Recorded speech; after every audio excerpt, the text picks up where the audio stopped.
तो सीता का राज हो जाता। उधर केकई बैठी है आराम, और केकई आते ही अपने बालकों से किस तरह से मिलती है ये भी देखने वाला विषय होगा। देखते रहे इसको। तुम लंबे सफर से थक कर आए हो, कहीं थोड़ा विश्राम तो कर लो। और फिर भरत, मैंने इन्हीं हाथों से लेके उड़ जाता था, इन्हीं हाथों से।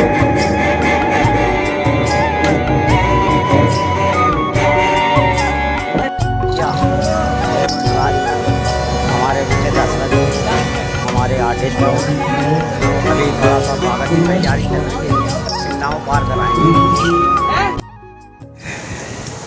Hello guys, welcome to my new blog. Harish compound blog में आपका स्वागत है। और कैसे आई हो, बहुत बढ़िया होंगे और भगवान से प्रार्थना करता हूँ आज स्वस्थ रहें, मस्त रहें और व्यस्त रहें।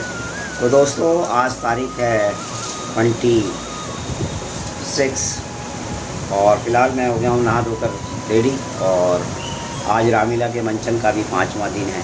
कब निकल गए 4 दिन पता ही नहीं लगा। तो फिलहाल शुरुआत कर रहा हूँ ब्लॉग की 12 बजे से। देर रात 2-2:30 बज गया, फिर सो गया, फिर अभी नहाना धोना करा है, फिर उसके बाद में वहीं निकलेंगे रामलीला मैदान में, साफ़ सफाई का देखेंगे पीछे से। तो फिलहाल दोस्तों भोजन करेंगे और फिलहाल निकलते हैं। और आज अपना रोल भी है, केवट की भूमिका में हम आ रहे हैं आज। और आज काफ़ी अच्छा दृश्य रहने वाला है और अब लगातार निरंतर ही रहने ही वाला है। तो आज केवट का है तो कल बाली का है, तो ये चलता रहेगा अब सिलसिला। तो देखते हैं और भोजन करते हैं और निकलते हैं। लो भैया, भोजन मेरा आ गया है। आज है करेले की सब्ज़ी और छोले और रोटी और मिर्च। तो भाई फ़िलहाल मस्त कर आज के भोजन की शुरुआत करते हैं। आइए आप भी भोजन लीजिए और भगवान से, प्रभु का नाम लेते हुए शुरुआत करते हैं और मिलते हैं आपसे थोड़ी देर बाद।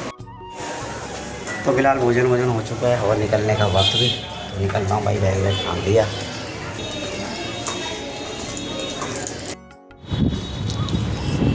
फिलहाल आ गया भैया रामलीला ग्राउंड के अंदर में। ये हमारे को सीधा आते ही झाड़ू दिखता है और देख रहे हैं जैसा कि आप अंदर चलते हैं क्या व्यवस्था है।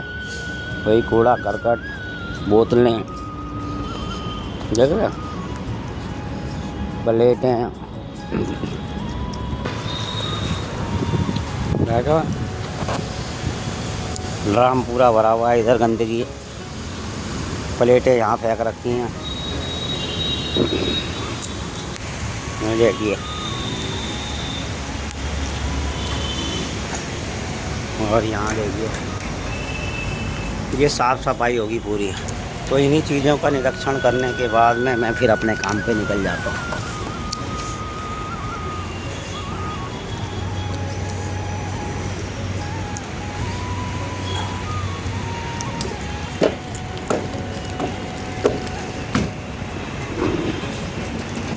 ये देखिए,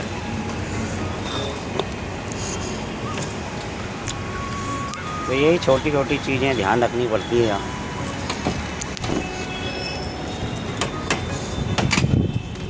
हम यहाँ बैठेंगे और यहाँ साफ़ सफाई करेंगे। ना भाई, इतना थोड़ा है, साफ़ सफाई हो रही है दबा के। हेलो भाई, आ जाए गाजियाबाद गोविंदपुरम। फिलहाल ये रूट निपटा के अभी सीधा ग्रेटर नोएडा जाना है। तो लवाई फ़िलहाल तो देरी से हो गई है छुट्टी और में खड़ी करेंगे। तो मुझे आज केवट की ड्रेस भी लेके आनी है और यहीं पे पांडव नगर से जाके ड्रेस लेनी है, तो वहाँ भी जाना पड़ेगा भाई। तो निकल पड़ा हूँ भाई मैं। तो फिलहाल रामलीला ग्राउंड जा रहा हूँ। तो ड्रेस लेनी थी मुझे, वो तो मिली नहीं। वो ड्रेस वाले ने आप दुकान ही बंद कर दी भाई। क्या जैसा भी है काम चलाना पड़ेगा, ऐसे ही कर रहे हैं। चलो भाई चलते हैं। समाज पड़ता है जब आपकी तालियों की आवाज बढ़ती है तो केवट की भूमिका के लिए आया भैया, ये अपना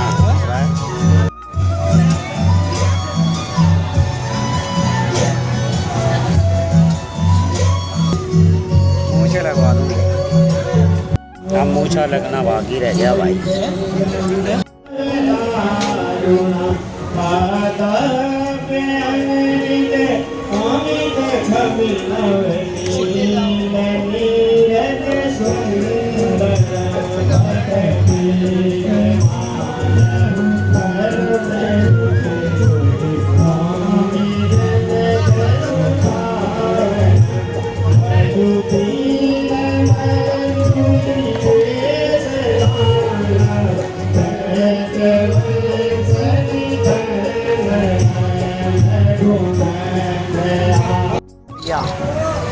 राज में हमारे पीछे दशरथ जी हमारे आर्टिस्ट लोग अभी थोड़ा सा स्वागत की तैयारी कर रहे हैं, नाव पार कराएंगे।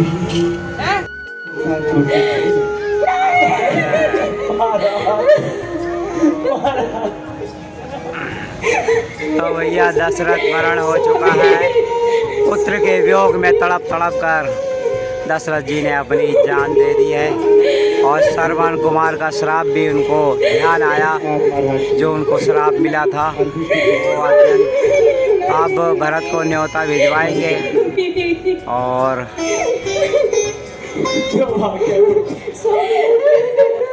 हम चारों पुत्र स्वामी उठिए ना, स्वामी उठिए। ये क्या? तो मृत्यु का समाचार सपना आ रहा भाई भरत। अवध के महलों में शोक का समागम, राजदरबार में अशांति का पहरा।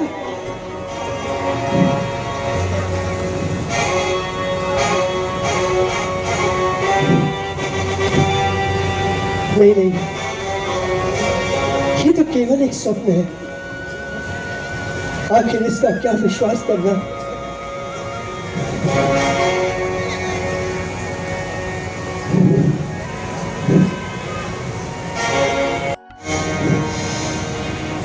राम के वनों की तैयारी, माता सीता का राजमहल त्यागना, ये विधाता, ये क्या हो रहा है? ये क्या हो रहा है भगवान? माता जी, आप घबराए घबराए से प्रतीत होते हैं। क्या बताऊं शत्रुघ्न, तुम तो देख ही रहे हो, कुछ दिनों से मन बड़ा अधीर सा रहता है। शत्रुघ्न, आज के इस स्वप्न ने तो मेरा सारा धैर्य धूल में मिला दिया, धैर्य धूल में मिला दिया शत्रुघ्न, सारा धैर्य धूल में मिला।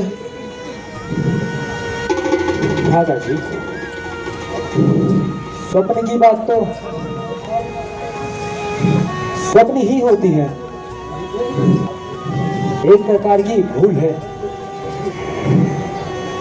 तो बिल्कुल ठीक कह रहे हो शत्रुघ्न, स्वप्न तो निर्मूल होती, इसका क्या विश्वास करना। मैं व्यर्थ ही चिंता करूँ। देव ने आपको शीघ्र ही अयोध्या बुलाया है। कहो, क्या संदेश लेकर आए हो अयोध्या से? महाराज, आपको गुरुदेव ने बुलाया है। अच्छी बात है, परंतु ऐसा अकस्मात क्या हो गया जो गुरुदेव ने मुझे शीघ्र आने का अनुमति दिया है? युवराज, यह गुरुदेव का संदेश है कि मैं आपको शीघ्र ही अयोध्या ले आऊं, इससे अतिरिक्त कुछ ना बताऊं। भैया, मेरे भ्राता श्री रामचंद्र जी, माता सीता तथा वो मेरा प्यारा लक्ष्मण सब कुशल से तो है ना? युवराज, वहाँ सब कुशल से है, पर गुरुदेव ने आपको शीघ्र ही अयोध्या बुलाया है। शत्रुघ्न, किस मूर्ख से पाला पड़ गया है मेरा? हाँ महाराज, कि आपको गुरुदेव ने बुलाया है। अपना मुख बंद करो अब शत्रुघ्न। चलो नाना जी से आज्ञा ले और अयोध्या की ओर प्रस्थान।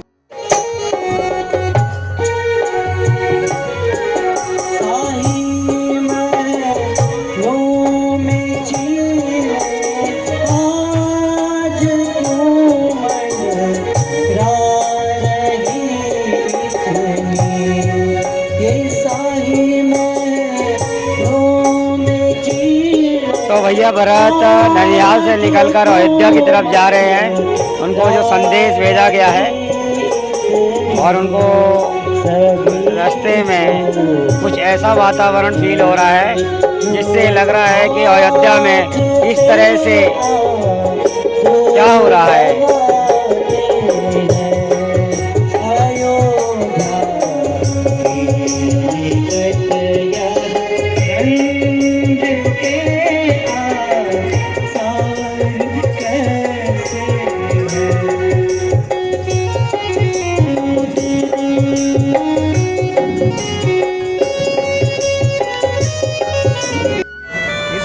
लो भैया के कई दरबार लग गया है तो भरत जी का प्रस्थान होने वाला है अपनी माता जी के पास में और पूछने वाले हैं कि क्या ये इस तरह से अयोध्या नगरी किस हाल में हो रही है, मुझे कुछ समझ में नहीं आ रहा है। तो कैकई अब पहुंचने वाली है और भरत जी भी और शत्रुघ्न जी पहुंचने वाले हैं। उनका स्वागत के लिए कैकई बैठी हैं।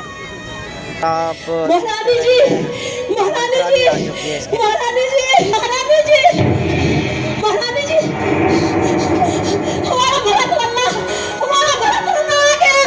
महारानी जी, हमारा भरत लल्ला आ गया। क्या कह रही है मंत्रा? हाँ, मेरा भरत आ गया। हाँ, भरत आ गया, हमारा भरत लल्ला। जा मंत्रा जा, तू जल्दी से उसे मेरे पास लेकर आ जा और सुन, उसे जल्दी से ले आना। कहीं ऐसा ना हो कि वो मेरे पास आने से पहले कौशल्या के कक्ष में चला जाए। जा मंत्रा जा, जल्दी जा। आ रही हूँ, आने लगे। तो भाई मंत्रा जाती है भरत को लेने के लिए। आप देखते क्या होता है और उसको समझाने का प्रयास किया जाएगा, मगर भरत जो भाई के प्रेमी हैं और जिनका हृदय है उनके लिए चलता है। तो ये देखना कि भरत और भाई का प्यार आज के ज़माने में तो नहीं है, मगर हाँ उस ज़माने में जा रहे हैं। ये देखिए भरत और कक्ष में जा रहे हैं। उधर कैकई बैठी है आराम, और कैकई आते ही अपने बालकों से किस तरह से मिलती है ये भी देखने वाला विषय होगा। देखते रहे इसको।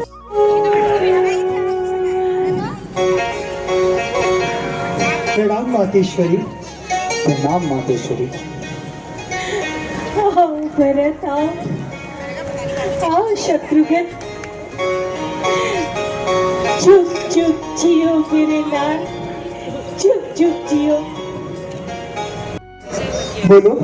कहती तो हूँ भरत, अभी तुम थक कर आए हो, तनिक कुछ देर आराम कर लो, विश्राम कर लो, फिर सब कुछ बतला दूंगी। क्या बात है माता जी, आज ये किस प्रकार के वस्त्र धारण किए हुए हैं?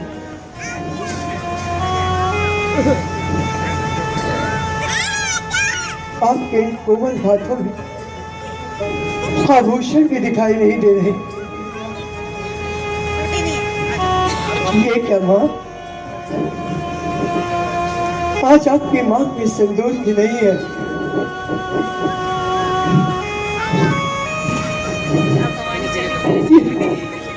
ये संपूर्ण राजमहल इतना सोना क्यों है माँ? पिताश्री भी आपके कक्ष में दिखाई नहीं देते। उसे एक न एक दिन तो इस संसार का त्याग करना ही पड़ता है। बस तुम्हारे पिताश्री भी हम सबको छोड़कर परम धाम को सिधार गए।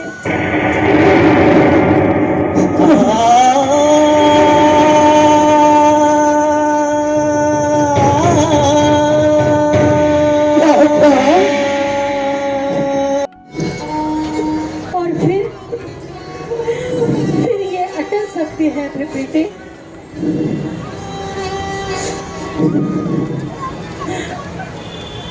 ये अटल सकते हैं और फिर तुम जैसे सिद्ध पुरुष भविष्य के लिए शोक नहीं करते मेरे लाल, भविष्य के लिए शोक नहीं करते भरत। पुकारते हैं सिर्फ राम को, और पुत्र तुम्हें तो याद तक भी ना किया उन्होंने। हाँ भरत, नहीं केवल भैया राम को पिताश्री ने याद किया हाँ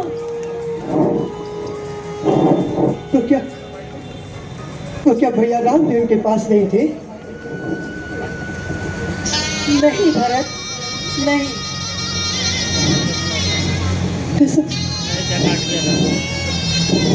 ऐसा अकस्मात क्या हो गया जब भैया राम भी पिताश्री के समक्ष नहीं थे?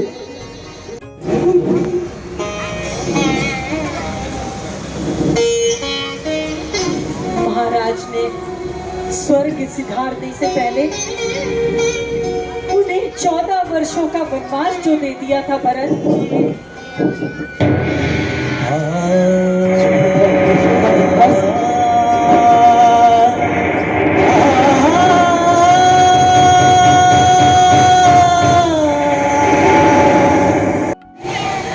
तुम लंबे सफर से थक कर आए हो, तनिक थोड़ा विश्राम तो कर दो। और फिर भरत, अभी तो तुम्हें अपने बहुत से कर्तव्यों का पालन भी करना है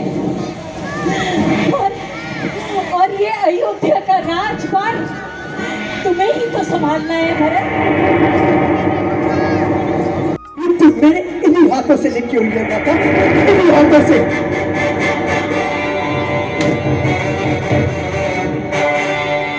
भरत,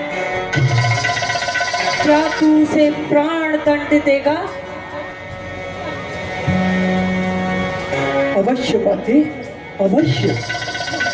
फिर चाहे मैं स्वयं काल ही क्यों ना हो, वो मेरे हाथों से नहीं बच पाएगा। तो भरत, वो दंड तुझे मुझे देना होगा।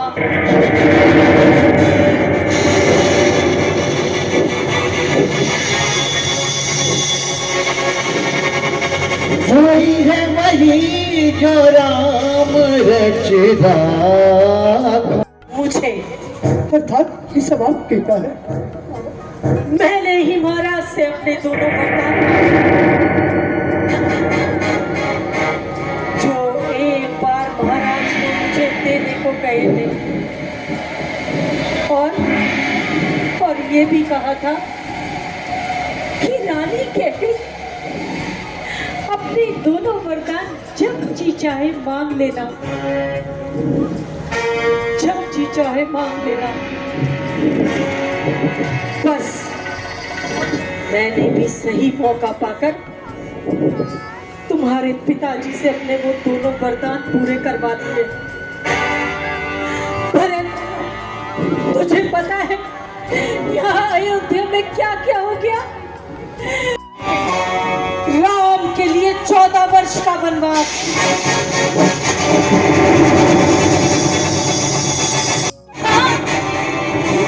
ठीक सुझाव दिया, मुझे समझाया और मुझे अक्लें दी कि रानी मांग लो महाराज से अपने वो दोनों वरदान जो तुमके पास धरोहर के रूप में थे। तभी मैंने महाराज से अपने वो 2 वचन पूरे करवा लिए। पर विधाता ने थोड़ी सी उथल पुथल जो कर दी, महाराज राम का बिछोड़ सहन नहीं कर सके और स्वर्ग सिधार गए पुत्र, स्वर्ग सिधार गए। संभालो अपने मन के सभी अरमानों को पूरा करो हमारे कुंवर जी। अच्छा, तो यह सब कुछ किया था तेरा ही है? और ये कुल खाती, यह सारी रात तेरी ही लगाई हुई है? अरे ये भासी हुई भेजन अब हमें जलाने आई है। लेकिन कोई काम चलता ठीक बुझा, अब ये और भी सजा कर रही है।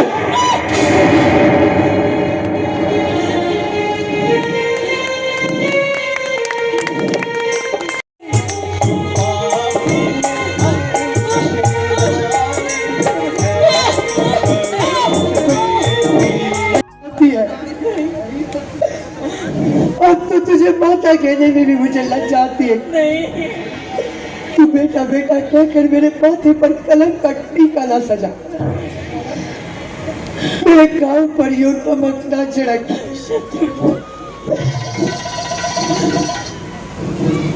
मैं सुकुमारी सीता माता वनों में कैसे रहती होगी, कैसी वर्षा या कड़ी तू सर पे अपने सहती होगी।